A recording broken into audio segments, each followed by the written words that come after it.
मेरा प्रणाम स्वीकार कीजिए।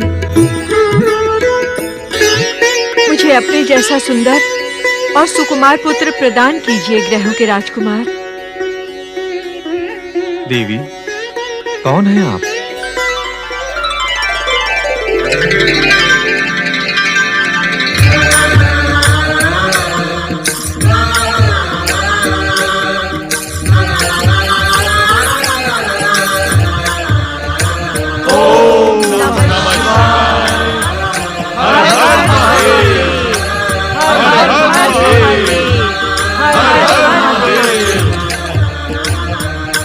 तुम्हारी तपस्या सफल हुई थी। तुम्हारी माता तारा कलंक मुक्त हुई। अब तुम देवी इला की प्रार्थना स्वीकार करो और इन्हें मनवांछित पुत्र प्रदान करो। इला? हाँ, इला, जिसे ये रूप देने के लिए ही ये सारी शिव लीला रचाई गई थी।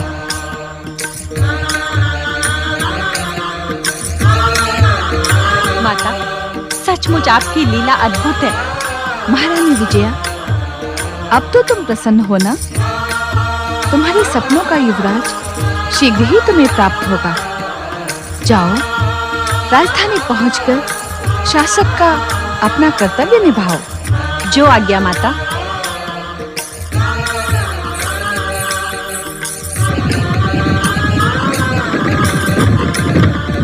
आपकी कृपा अपरंपार है देवादिदेव।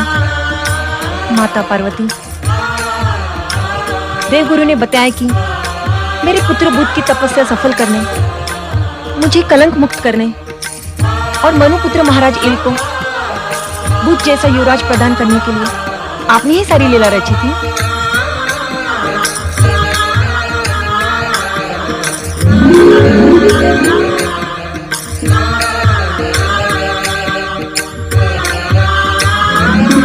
देवगुरु बृहस्पति, अब तो आप संतुष्ट हैं ना? अपने भक्तों के लिए अनुपम लीलाएं करने वाले देवाधिदेव, आपका आशीर्वाद मिलने के पश्चात और प्राप्त करने के लिए क्या रह जाता है? मुझे सब कुछ मिल गया भोलेनाथ। देवी तारा, आपकी लंबी व्यथा कथा का अंत हुआ। अब आप सहर्ष देवगुरु बृहस्पति के साथ स्वर्गलोक जाइए। मैं कृतज्ञ हूँ माता।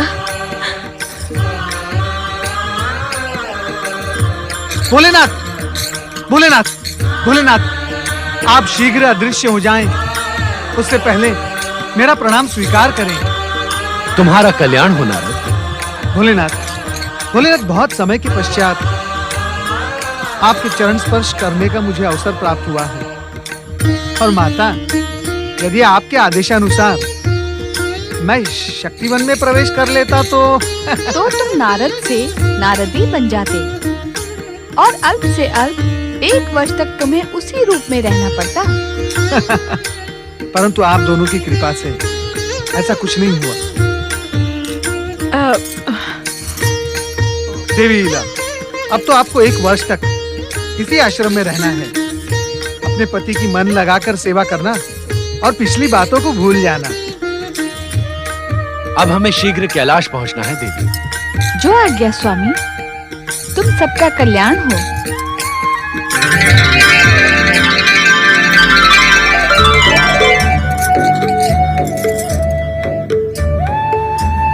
देवगुरु बृहस्पति, अब आप मुझे भी आज्ञा दें। भगवान भोलेनाथ और माता पार्वती के पीछे पीछे मुझे भी कैलाश जाना होगा। वहां पहुंचे ब्रह्मा, विष्णु और देवगण की पुकार मैं सुन चुका हूं। अवश्य नारद, हम भी स्वर्गलोक पहुंचकर देवगुरु के कर्तव्य का पालन करेंगे। चलो देवी तारा।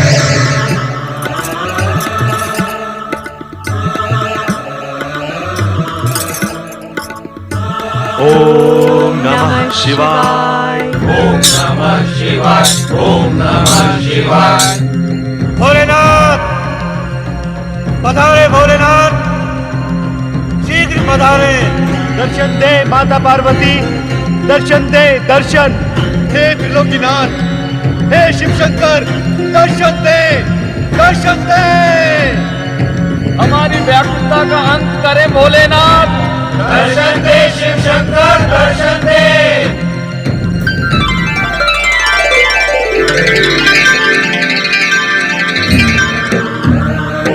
देवाधिदेव शिव शंकर की जय। शक्ति स्वरूपिणी माता पार्वती की जय। हर हर महादेव। हर हर महादेव।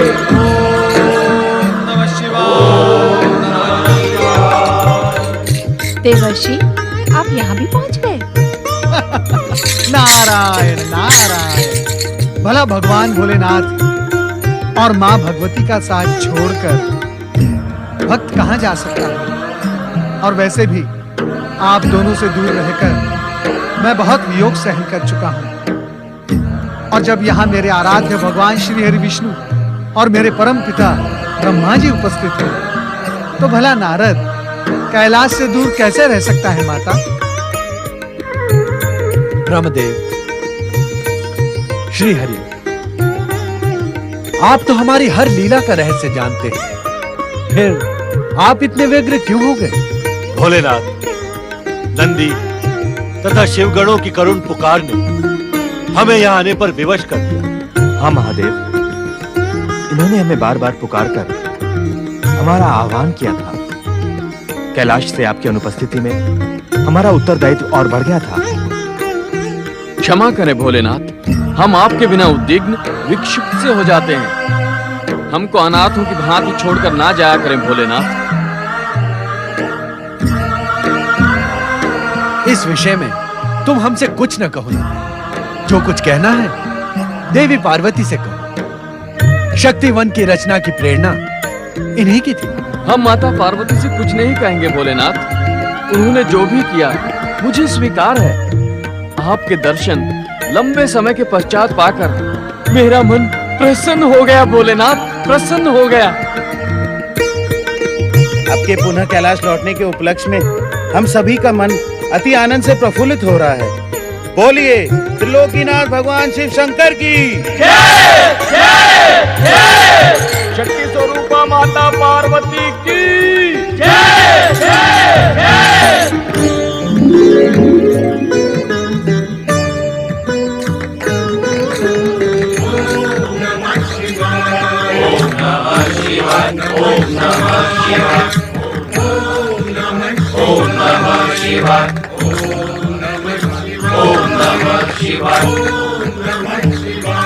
मित्र नारद, तुम कैलाश पर्वत पर स्तुति गान में मग्न हो और मैं तुम्हारे वियोग में यहाँ वहाँ भटक रहा हूँ। ये कैसा अन्याय है सखा नारद, ये कैसा अन्याय है। ओम नमः शिवाय, ओम नमः शिवाय, ओम नमः शिवाय, ओम नमः शिवाय। मित्र नारद, आज मेरे जीवन का श्रेष्ठ दिवस है। अनायास ही तुमसे मिलन हुआ, अनायास ही हरि विष्णु और मेरे आराध्य परम पिता ब्रह्मा जी के दर्शन हुए। भगवान शिव और माता पार्वती की सेवा में उपस्थित हुआ। इससे बड़ा उत्सव का दिन और क्या हो सकता है मित्र, और क्या हो सकता है। मित्र पर्वत, तुम्हारे आराध्य परम पिता ब्रह्मा जी यहाँ उपस्थित हैं। वे कुछ ही क्षणों में अंतर ध्यान भी हो जाएंगे और तुम्हें पता भी नहीं चलेगा। तुम इसी समय मेरे साथ उनके पास आओ और उनसे विनती करो कि वे तुम्हें अपने भक्त के रूप में स्वीकार करें। आओ।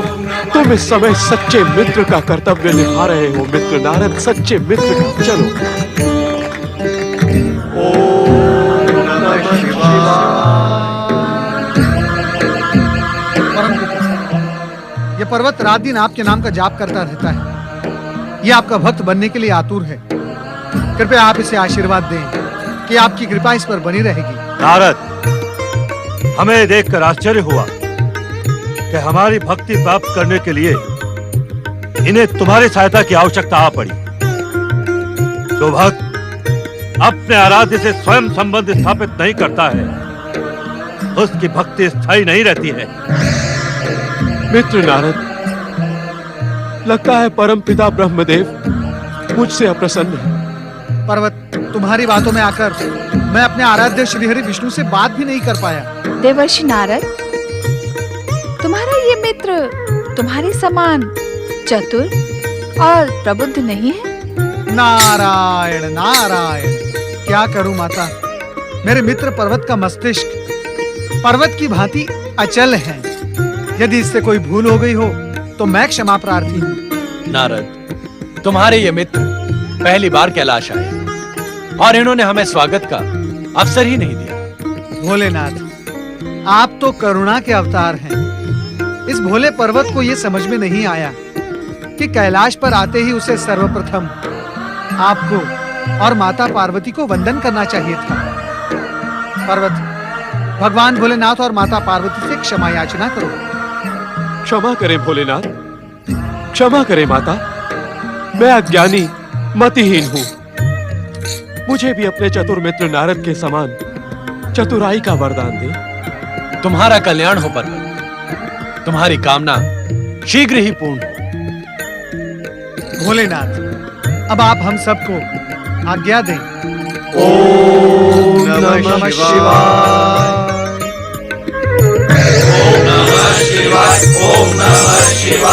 हर हर महादेव, जय जय ब्रह्मदेव। नारायण नारायण।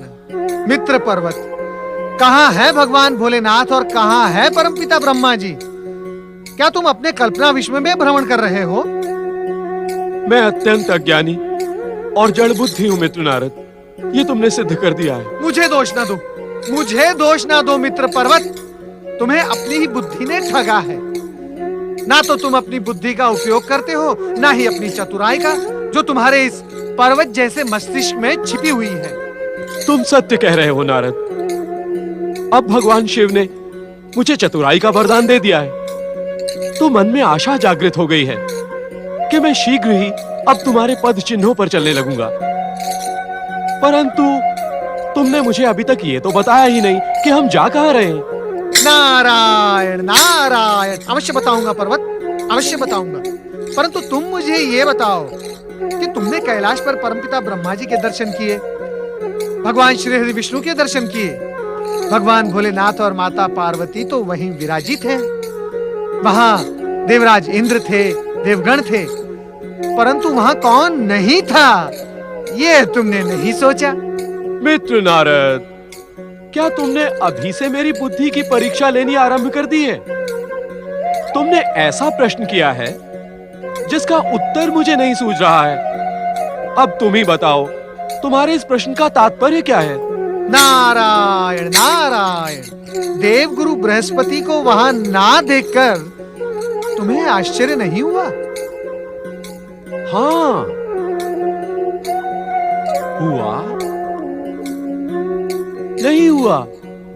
मुझे गुरुदेव का स्मरण ही नहीं हुआ। मैं तुम्हारे साथ ऐसा खो गया कि सब भूल गया। एक शिष्य का अपने देवगुरु को भूल जाना, ये अच्छी बात नहीं है। ये अच्छी बात नहीं, इतना ही नहीं, ये बहुत बुरी बात है। मुझ जैसे शिष्य का स्मरण करके गुरु बृहस्पति अवश्य ही दुखी होते होंगे। परंतु इस समय वे दुखी नहीं, संतुष्ट हैं। हमारी गुरु भार्या देवी तारा का साथ जो उन्हें मिल गया है, लंबे वियोग के पश्चात दोनों का मिलन हुआ है। गुरु भार्या देवी तारा, ये नाम तो मैं पहली बार सुन रहा हूँ। नारायण नारायण, पर्वत, तुम जो सुनो, जो करो सो अल्प है। परंतु केवल ये बताओ कि इतना सब जानने के पश्चात भी क्या तुम्हें देवगुरु और गुरु भार्या के दर्शन एक साथ करने की इच्छा नहीं हो रही? यदि तुम्हारी इच्छा हो रही है तो मेरी इच्छा क्यों ना होगी? तुम्हारा मित्र जो हूँ। आहा हा हा, धन्य हो तुम पर्वत, धन्य हो। तुम्हारे साथ कुछ भी बोलना व्यर्थ है। एक शब्द का उच्चार न करो और चलो मेरे साथ देवगुरु बृहस्पति के पास। चलिए। ओम नमः शिवाय। ओम नमः शिवाय। ओम नमः शिवाय। प्रणाम देवगुरु। प्रणाम देवी। पधारें देवराज इंद्र, देवी शची, देवगण। आपका स्वागत है। देवी तारा, आपको स्वर्गलोक में पाकर अत्यंत प्रसन्नता हुई। लंबे समय से हमें आपकी प्रतीक्षा थी। हर कार्य समय आने पर ही संपन्न होता है देवराज। देवी तारा का यहाँ आगमन भगवान शिव और माता पार्वती की कृपा से ही हुआ है। जय गुरुदेव। प्रणाम गुरुदेव। प्रणाम गुरु भार्या। मैं क्षमा प्रार्थी हूँ गुरुदेव। आप तो जानते हैं कि मेरी बुद्धि कभी कभी मेरा साथ नहीं देती। देवगुरु, अब हम दोनों आपके पास यहाँ नियमित रूप से आएंगे और आप दोनों से आशीर्वाद प्राप्त करेंगे। आप सबकी शुभकामनाएं पाकर हम धन्य हुए। भगवान शिव आप सबका कल्याण करें। बोलो ओम नमः शिवाय। ओम नमः शिवाय।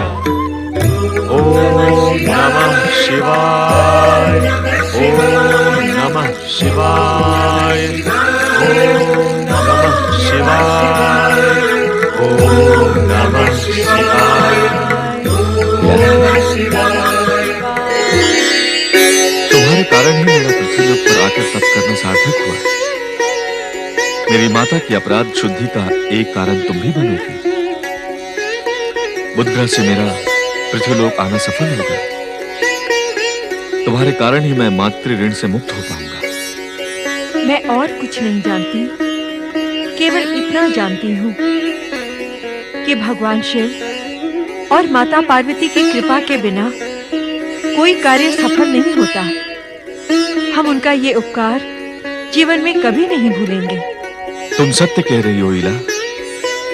शिव आराधना करते हुए तुम्हारी ओर ध्यान जाना मेरी भूल थी। आओ, सच्चे मन से भगवान शिव का स्मरण करें।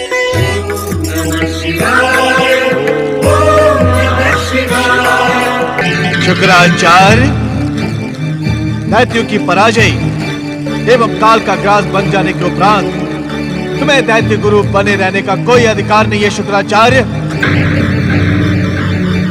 तुम जिस दैत्य को भी त्रिलोकपति विश्व विजेता बनाने का प्रयास करते हो, वो दैत्य अपने अहंकार और अज्ञानवश देवताओं के हाथों मृत्यु को प्राप्त होता है।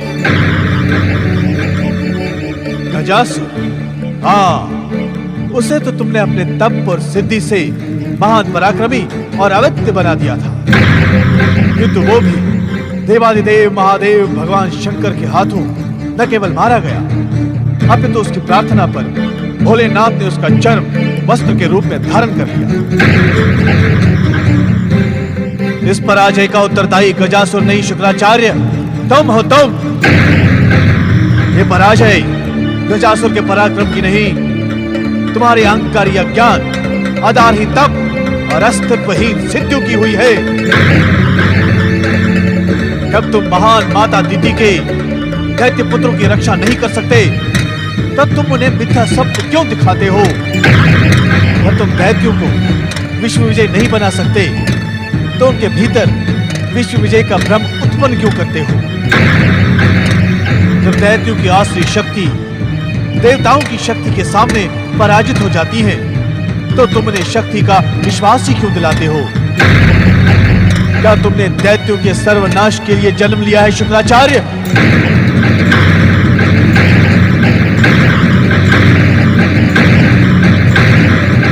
यह आरोप तुम पर तुम्हारा आत्मिक तत्व नहीं, संपूर्ण दैत्य जाति लगा रही है।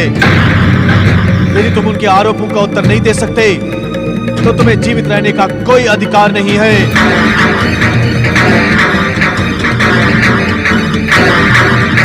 तुम पर मृत्यु ही भले लगेगी शुक्राचार्य, तुम पर मृत्यु ही भले लगेगी। तुम पर मृत्यु ही भली लगेगी, भली लगेगी। तुम पर मृत्यु ही भली लगेगी, भली लगेगी। तुम पर मृत्यु ही भली लगेगी, भली लगेगी। ही भली लगेगी, भली लगेगी। हाँ, मुझे जीवित रहने का कोई अधिकार नहीं है। मुझ पर मृत्यु ही भली लगेगी। मैं अभी और इसी समय इस हवन कुंड में कूदकर अपने शरीर को भस्म कर दूंगा।